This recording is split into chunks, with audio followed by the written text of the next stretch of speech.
Can Elmo help your kid to meditate? You'll have to listen to today's episode to find out. We have my good friend Donya LaHaye on the show. She's a VP of Strategic Sales at Headspace. This is a great conversation because Donya is really successful. She's a badass lady.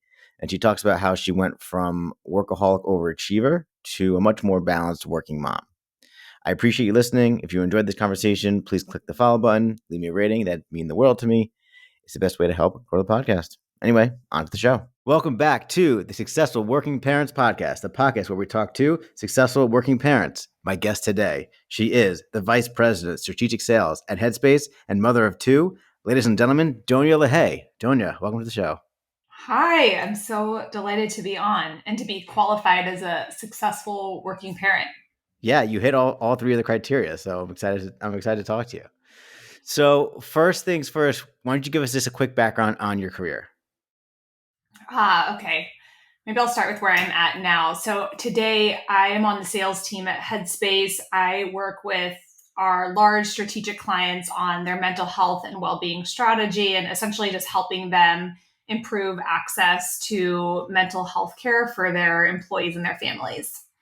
I came to Headspace. So I guess I've been in mental health care for about 4 years. Prior to that, I worked at Virgin Pulse on more so like whole health. And so thinking about not just mental health care, but physical, social, emotional, financial, and really supporting employees with adoption of healthy routines and behaviors. So in my time there, I found really towards the end of my time there that most of my clients were struggling with behavioral health and mental health needs of their population, which is what brought me to Headspace.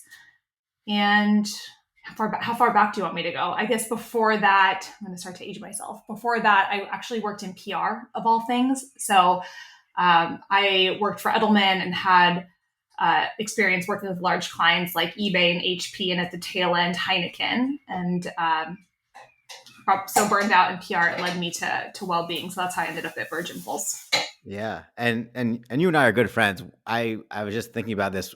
You interviewed me in, it was actually around this time in 2013. It was like October of 2013. So it was 10 years ago. You interviewed me to work at the GCC. So we worked together twice, actually. Yeah. Wow. That's wild. Yeah. Yes. And here we are. And it's been great to see you just crush it. We both had similar careers where we started at the GCC. We were doing like non B2B sales things. We started our careers there together. So it's been cool to see everything you've accomplished. Totally. How about your role as a mom? You have two kids, right? Yeah. So I have a 3.5-year-old, my three-nager Cameron, and then I also have a 1.5-year-old Kyla at home. Yeah, we did the 2 under 2.5 thing. Right.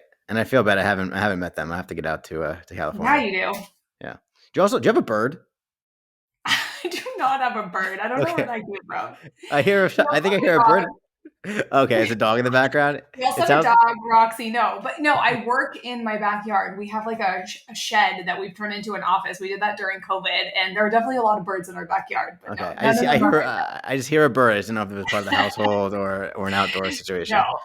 No birds.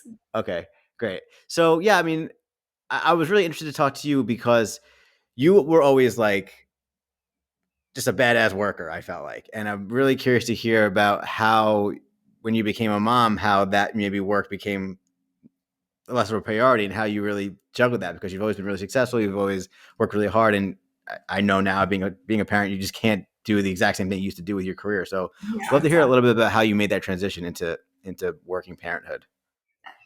Not easily. So you know me really well. I've always been like really driven, sometimes maybe like an overachiever, someone who also overthinks everything and spends hours on things like slides. When it's not necessary, but I've always loved my job. It's always been part of how I defined myself. And I think that was there's probably two big shifts. There was, the shift in who am I now as a mom? Because I used to sort of identify myself as this like work hard, play hard, lots of sports person. And then when I became a mom, there's like this whole new identity shift that happened. But transitioning into a lifestyle where you're with your kids before 8 a.m., right? You don't have that window of time. I can't wake up early and start work at 6 a.m. I've got kids from 6 to like 9, right? And then post work, I couldn't even think about working after work. So those hours, I used to have these like 12 hours or 10-hour days to do my job, all of a sudden shrank to literally like a 9 to not even 5, 4:30. So I think the hardest part for me was feeling like I was delivering the same quality of work and able to do my job at the same sort of like caliber I was doing it before kids, but in this really condensed window. That was a really hard shift. It took me a good 6 months on my first child to figure it out, and a lot of like struggles in terms of like how good I felt about the work I was putting out and just how good of a mom I was, you know? Yeah. I mean, that's the thing. It becomes like you have to, you're trying to be an A player at one thing, and now you have to be an A player at Yeah, this other new thing. And it's hard to do both, obviously. totally. So do you think honestly that your work has been any different? Or I mean, I know you're still very successful. So do you feel like you've just figured out how to balance it? Or maybe you just didn't have to do all the crazy stuff you used to do and you're still able to get your job done? Yeah, I think it forced me into figuring out how to like prioritize, which I know everyone talks about, but it's really hard to actually do. But you don't have a choice when you literally have half the time to get your job done. You kind of learn, where do I need to get an A? Where can I get a B? Where can I even get a C? And then to get an A, how much do I really need to do? Right. So it took a while, but I think it's been the greatest gift because I've learned how to do a good job without overdoing it where I don't need to. I've also just it's like sort of taught me where to say no. I used to be a yes person, as you know. I wanted to be like the A player on the team who was always willing to take everything on, but I've now learned how I have to like set boundaries. Um, was that the question? Yeah, that was a question. Okay. Uh, you're the first guest I've had on that has a sales career like myself, and so I'm really interested to hear Oh, that too. interesting. I feel like it's parenthood like does affect impact being a salesperson in specific ways as well, because anytime you take off is obviously time you're not working your deals and working your pipeline. And I know obviously you get to take off for maternity leave, so I've actually haven't taken mine yet. I kind of deferred it because it was a little bit of a busier season, and I'm taking it tomorrow actually, which is great. But so how did you come to terms with that as well? Like you're just, you're going to become a mom. Obviously you're excited, but then you have like 6 months where you're not connected to the sales process and pipeline building and things like that. Was that hard for you? 6 months. That's a great maternity leave. I had. Or You mean just the time you're off for whatever maternity? whatever the time was. Yeah, whatever it was. Whatever Yeah. the timeline was. Yeah. Ah, you know, 12 weeks. I've been so lucky because I was just talking to a colleague about this who's going out on maternity leave and she's starting to plan for it. I was really lucky because my first mat leave, I had this incredible manager who essentially like took on my patch and my pipeline and he did a better job than I did at it. I was only like a month and a half pregnant when I started at the company. And so I was still sort of newer there as I was building my pipeline. And then I had this manager that took everything on while I was out and it did a wonderful job. So I was really fortunate in the first baby. On the second baby, I was also pretty fortunate because I was at the point where my deals were just in contracting. And so it's kind of the greatest time to leave, right? Yeah, it's My good manager timing. Yeah. took over Yeah. the contracting and the implementation. So from like from a time away and how that impacts my career, that ended up being totally fine for me. I actually found the opposite though. Like when I was at the end of my mat leave, I remember thinking I need to get back to work. Not necessarily because I was worried about my pipeline, but I was just like itching to have that social life and to have something that was for me outside of the baby. And so yeah. So, anyways, I think I was in a really unique situation on both kids to have Yeah. great coverage. Yeah. So now that you're back to work, right, and your husband's working as well. So how are you guys managing your time? Like how are you like Yeah. effectively balancing working and family life? And it's funny. Everyone asks us like, how do we do it? So we both work. We both work full time. We both kid full time and work full time. When we wanted to get pregnant, we wanted to have kids. My husband knew that I was like sort of a workaholic. And we had the conversation like, what are you going to want to do after? Are you going to want to maybe take time off? Are you going to want to keep working? And truthfully, like I didn't know how how I'd feel once I actually had kids. I've learned now that I need to do both. I need to work, but we went into having kids really thinking of it as like 50-50. And 50-50 is not realistic. It could be one day is 100-0, one day 70-30, but we're truly a team. And so we divide and conquer on everything. And so if I'm having a week where I have an event and I need to travel, or I'm in the middle of contracting and there's long hours, he'll pick up the slack, right? He'll do like extra kid pickups. He'll do dinners, mac and cheese, and he'll do more, and vice versa. Like I have a lot of respect for his career. I'm close to his team, his boss. He's close to mine, and so there's a lot of like sort of respect for each other's jobs and willingness to be flexible to help each other. So that's for me, that's probably been the most important thing. It's like I don't think I don't think I could do this without a partner who's in it as much as I am. And then if the question is balance, the second thing is just really good childcare. I mean, I have a lot of moms ask me about that, like how do you do it as a working mom? But besides having a great partner, I do think like the childcare piece has been the most important for our family. Yeah, for sure. Um, Yeah, we're looking into that now.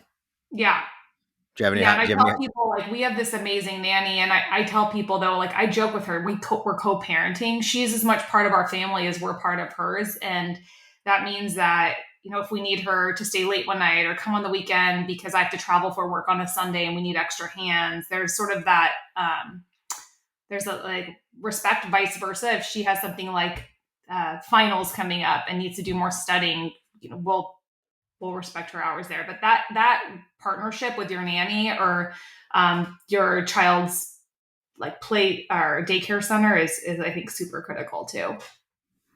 Do you think Stephen would still say you're a workaholic, or do you think that you've kind of shed that as you've become a mom? That's a great question. I'm like, where is he? Uh, I think it used to be a source of strain for us how much I worked, how much I chose work before we had kids. I actually think having kids and being forced into more of a balance has Yeah, actually been really good for our relationship. You yeah, know that about me. So I would say that he often like tells me he's proud of how I've found balance in my life, not just with the kids, but even just like with creating health like routines with yoga or walking or running and making time for myself that I never used to. yeah. No, I've totally noticed that as well. Yeah. So on that note, another thing I know about you is you're a very health conscious person as well. So how have you been able to still prioritize self care while becoming a parent? I know the time becomes more and more limited. It does. Along with sort of learning how to prioritize my 8 or 9 to 5, I learned that if I don't have time for self care, I'm not a great parent. So I become easily frustrated. My fume becomes shorter, and so it's sort of like a non-negotiable, not for my health only, but also just for being a good mom to find an hour in the day that's just me time. I don't. It doesn't have to be working out. It just has to be time that separates work from time with family. So I work from home. I work in the backyard, and in the backyard that sounds funny. I work in an office in the backyard, but It's what in the that shed, means in the bird shed. yeah, well, in the birdhouse, yeah. But it's not like I can get up and drive somewhere and then drive home and have that sort of mental separation. And so we sort of learned as a family that I am someone who has to kind of step away from the house and from the family for an hour and then come back, and it's sort of my transition. So yeah, I try to go to yoga at around 4:30 most days. If not yoga, a walk around the block with the dog, and at minimum I I use dinner time as self care. So there was a period where I was getting frustrated that I was responsible for dinner every night because my husband can only make scrambled eggs and mac and cheese. And I've sort of flipped that into me time where, I get off work, he takes care of the kids for the hour and they play and kind of he exhausts them. And during that time, I'll throw on a podcast and have a glass of wine and make dinner. And that hour is self care to me. Yeah. But Well, yeah, yeah. I can't sacrifice it. It's too critical to like the health of my relationship, my kids, and Yeah. myself. Yeah.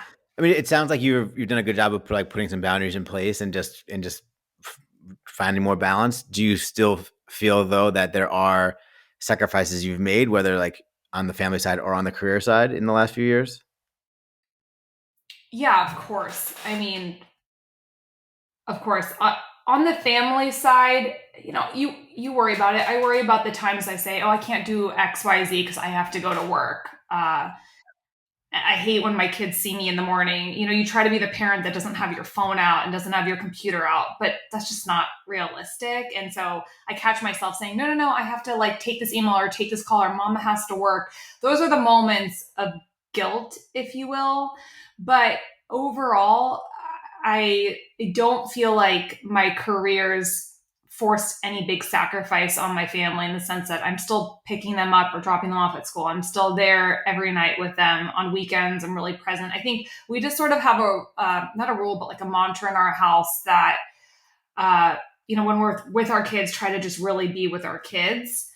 And, uh, and that for me has been really important to not feel like work's impacting my kids.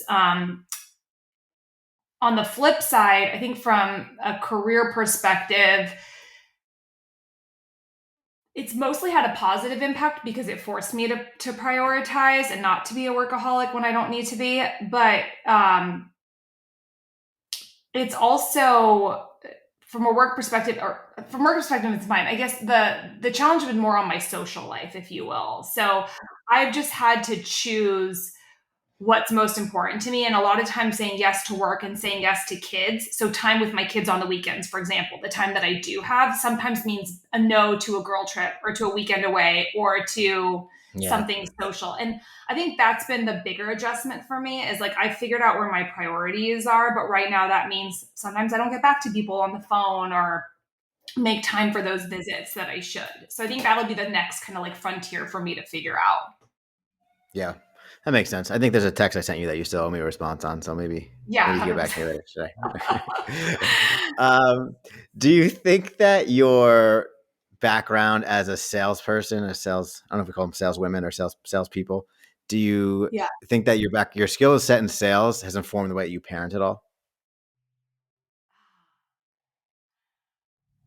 That's a good question. I don't think necessarily my background in sales has informed how I'm as a parent.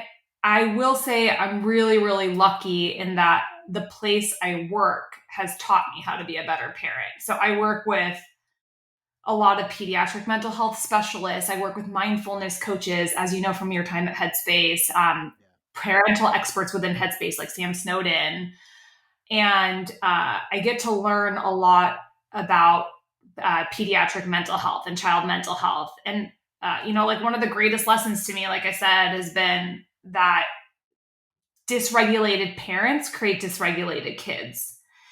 And so, that learning has taught me the importance of stepping away or working out so that when I'm with my kids, I'm so much more present and I can handle their tantrums. I'm in the land of tantrums right now. I mean, it's like literally every day there's a tantrum. If my daughter can't buckle her own seatbelt or open the door, God forbid, herself, it's like Oh full my tantrum. god. It's like we're Yeah. just really dealing with that. And when you're tired and you're just like over the day and you've had one extra call that was not good, and then you get inside and you haven't had a minute of me time and your kid has a tantrum because they can't open the door, it's like you just want to lose your like Yeah. marbles. Sorry, I know we're on a podcast. You can curse. So, You can curse on and then podcasts. when you do, and my husband will catch me when you do, because I do sometimes I'll talk to my kids like they're adults. I'll be like, really? Are you being serious right now? Oh my god. Like get with it. What's happening? And I see myself like just falling into the tantrum with my kid. Yeah. That is why. So I think again, that's why I've learned like I have to have that time away. I have to have that me time. So I don't do that because then it just creates more dysregulation. But I learned that through work. Um, I've also learned the importance of helping my kids, just do things like meditate, right? The way we were trained as kids to brush our teeth. My daughter knows how to take deep breaths when she's frustrated and can't complete a puzzle, right? So I think for me, it's a bit less been about the sales skills, if you will, and more so just the opportunity to observe from leaders around me what it means to be a better parent and what are the skills I can give my kids so they can handle life better. Yeah. No, I have some other friends as well that are dealing with like it takes them 30 minutes to get in the car because the daughter wants to buckle the belt and everything like that. Freaking Like, worst. It is yeah. the freaking worst. So Yeah. I mean, I feel like it's daunting sometimes, like the impact you can have on your kids, at this age as well. Like, is that something that's on your mind a lot? That's something that's really been on my mind as as I become a father. Yeah, it's definitely on my mind a lot. In fact, this morning my husband and I had a conversation about it. Just the idea of like the human we're raising now and the way she behaves now might be what we experience when she's a teenager and older. And like, how do we? Sometimes you think, oh, they're so young, it doesn't really matter what happens now, but I think it does. And so yeah, that's on my mind constantly. Um, And again, this is one of the things I'm grateful for in terms of like the place I chose to work is that I've learned a lot about how to be a better parent, how to set the right example, and how to help my child just through work, through things like our mindful parenting series. And this is not an advertisement for Headspace, but really like I've been learning on the ground through my job how to set the right example. And even with things like work, just to help her understand that work can be this like really valuable experience. School is this really valuable experience, right? Yeah. Seeing her mom, I think of myself as like an example to my daughters, right? Like seeing how I engage with my family, engage in work. I want to be like a good example for her, but yeah, it's certainly on my mind all the time. Yeah. Do you think about like how they see the way you approach your career?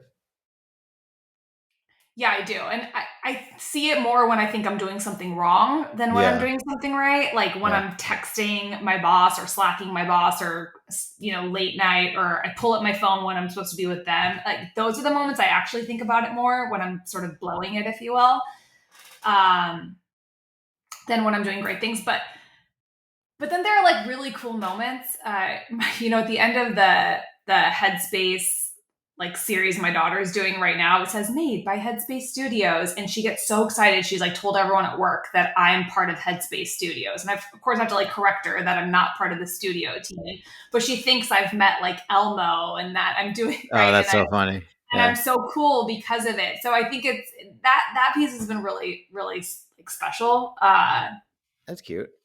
Yeah, How do you get your how did you start the meditation practice with your kids? Like if people are listening and they wanted to start doing that too. Yeah. Uh, to be honest, so my older daughter is really, really smart, but also really, really sensitive. And I know every parent, we all think our kids are smart, right? And sensitive maybe, but Yeah.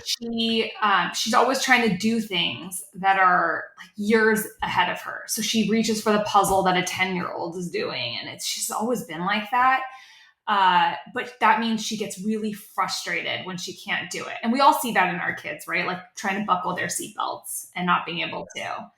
Um, and it was just like constant. I saw sort of like a little bit of my dad in her where she would have these massive blow ups because she couldn't do something. And I asked one of our providers at work, like, what do you recommend I do? And he just said, you should teach her to like take a step back and take deep breaths and then go back to it. And so it doesn't have to be Headspace, but we use the Sesame Street series because she loves Elmo. And so at night before bed, we pull, after we've read books, we pull it up and she gets to choose 2 meditations she wants to do. And so she picks them out and plays them, and then we'll do the breathing exercises. And now we're actually in this fun routine where we have her make up a meditation. So she'll teach me or my husband how to meditate. And That's fun. yeah, it's just like it's a part of the routine, right? But it really does help her go to sleep too. Yeah. So it sounds like she took to it quickly. It was really just you had to just kind of suggest it, and then she kind of liked it when she started doing it. Yeah, she loves it now. Although now sometimes I worry it's like a little bit of entertainment, like extra TV time for her because of these little videos, right?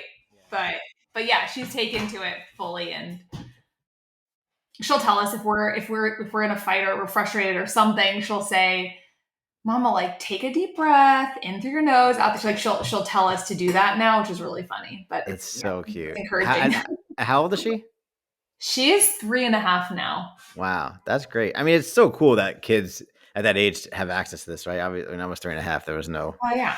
there was no We were Elmo to just told to meditate. go to our rooms Yeah, and there was no Elmo to meditate with. It was totally. just on your Yeah. own. So that's really great. Yeah. What other words of wisdom do you have for busy working parents? Like, what else do you say has been part of your secret to success? Yeah. Um, I think I think a couple of things. Well, so like I said, I think the biggest thing in our family that's worked is treating it like a partnership with my husband, and we have like a mantra: play to each other's strengths. So I'm the type of person who can get really like worn out with work, and I need a minute, like I said, to just kind of step away, get regulated. Steven's the opposite; he can play for hours with the kids, and so like I said, we know that something like cooking might be the right exercise for me at the end of the day, where he can be the person to entertain the kids. But it's figuring out kind of like who's great at which role, and like running with that versus me getting frustrated if he can't cook, or him getting frustrated if I'm not building the right puzzle. So I think that honestly, that's been the biggest one. The other is just, and again, I'm really fortunate with work, but like in our company, it's super normalized to build your life into your calendar. So what I mean by that is people set boundaries. If you look at anyone's calendar, most of our calendars are visible. You'll see so many of the parents have their calendars blocked off from 3 to 5 because that's the time that they want either like some focus time before they're with their kids, or they might have to go pick up their kids from school. Likewise, you'll see doctor's appointments. So if I have a doctor's appointment for my kid, there's no like playing hooky. It's just making everyone around me really aware that this is a part of my life. This is something I have to do, and building it into my schedule so everyone around me is respectful of that. And again, I'm really lucky to work in a workplace where that's super normal from the CEO top down. You see family appointments on everyone's calendars. But I think just garnering sort of that support from your team, from your manager, and sort of that awareness that, yeah, hey, I'm going to be offline at these times, but that doesn't mean the work's going to kind of take a hit. I think that type of conversation, or just like, yeah, awareness can be really, really helpful. And it's helpful for you because you feel comfortable with the boundaries you're starting to set. I think that's a big one. And I think the third biggest, like a lot of new moms that I work with will ask me how I've managed. I think it's realizing it's going to take time. I think after you have a child, for me, it really took almost a year to figure out my new normal, and that's okay. And I think making being able to make peace with that and be forgiving and kind to yourself. Everyone tells you to do that.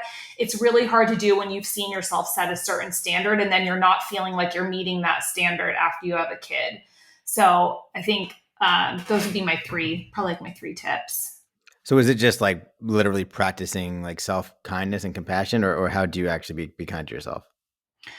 Um, I used to say I think my brain broke after I had kids. I think it's just almost even like recognizing your brain's not broken. You just had a kid. There's literally like your mind's getting sucked in a million different ways. Yeah, Just almost knowing that's what's happening, so that you're more understanding of yourself, and knowing that this is not forever. It's going to take time. Think that's okay. I think it's just acknowledging it. It was so much easier on my second child versus my first because I knew it was coming. I knew it was going to take time to sure. be like myself again. Um, but yeah, that's I don't know what other tips you have, but finding ways to be like gentle on yourself, and also knowing to say no more, and that's okay right after you have a kid. Yeah. Yeah. All right, we're going to move into the final segment called Donya's Advice Corner. So I'm going to ask you for some advice on a few different topics, okay? I just gave so much advice. There's not that much advice left. There's plenty left, don't worry. What advice do you have for somebody who wants to get into the sales world? Hmm.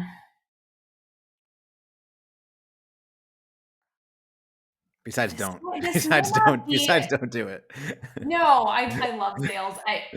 This might not be like this might not be recommended by others, but I think one of the things that made me strong in sales was actually starting in a more generalized role in communications. So I started in PR. I started in an agency, which was really like grad school, to be honest. I uh, was working on multiple client accounts and getting what I would consider like a grade A education in how to communicate in written format, phone format, how to engage with uh, senior level folks from our clients, and then learning under a team that had experience doing that. So I don't think to be great at sales, you need to start in sales. I guess I'll say that. I think um, developing your communication techniques, whether that's working in an ad agency or a PR agency or other, um, I think you're learning how to communicate not just in written format but in presentations, and watch some people that are really good at that. It doesn't have to be in a sales sort of like a way, right? It can be anywhere. I think that's a great approach to getting into sales. Um, you and I don't think either of us, I think that's something else that we have in common. Neither of us started in sales. We started in two other careers completely, and then actually ended up in sales because we had a passion for health and well-being. So I would say that too. I don't think you need to start in sales to end up there. Yeah, that's true. Yeah. Why? What Uh, would you say is your technique or your recommendation?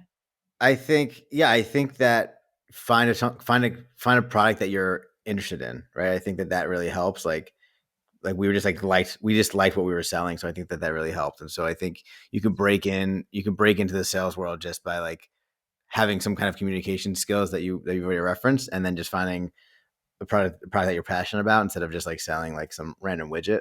I think that would be my advice. Yeah. But I'm not the one giving advice today. You are. What advice do you have for a self-proclaimed workaholic who's about to be a mom?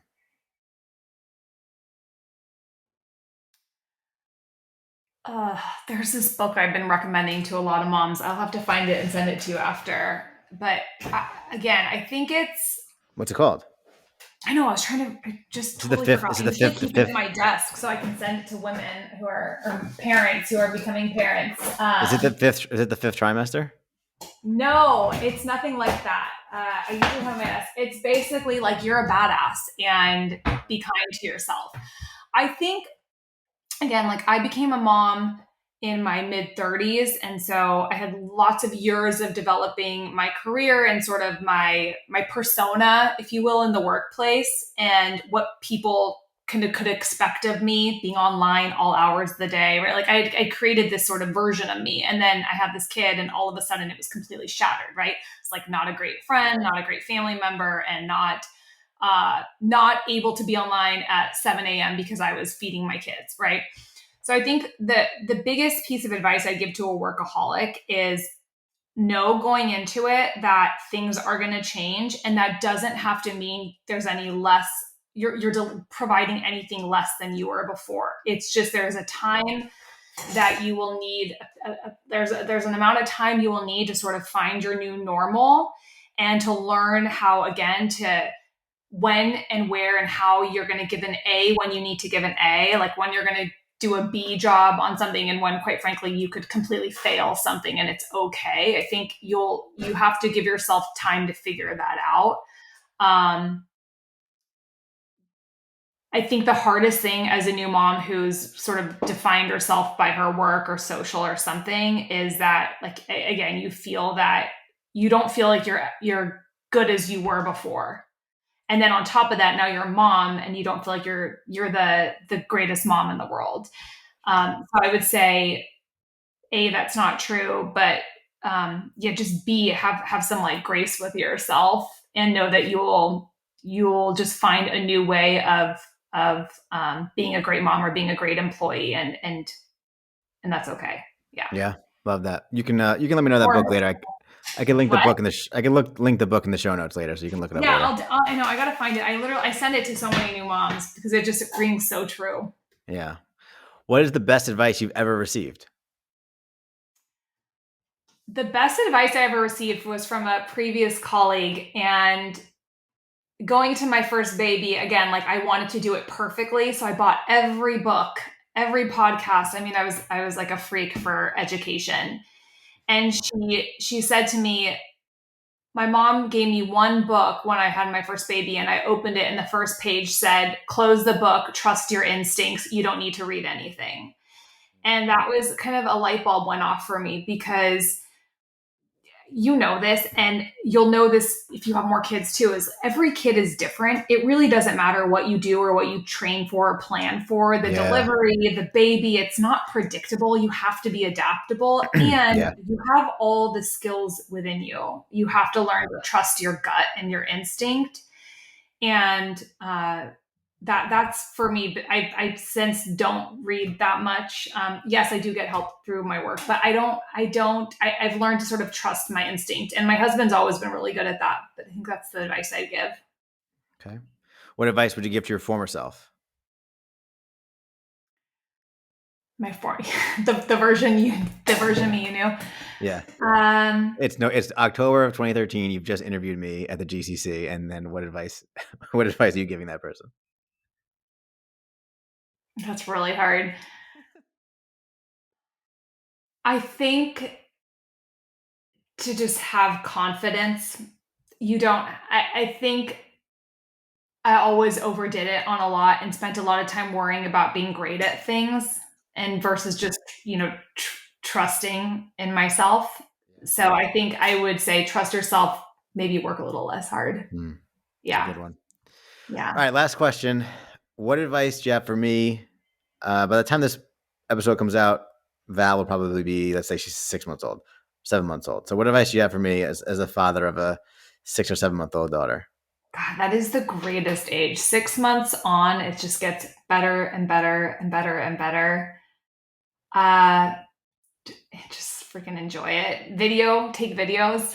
That's not Yeah, really helpful for somebody work. else gave me that advice. That's good. That's really good advice. That's good advice. It's funny how the moments that you get to experience in this first, like in the 6 to 1.5 age, just there's so much development.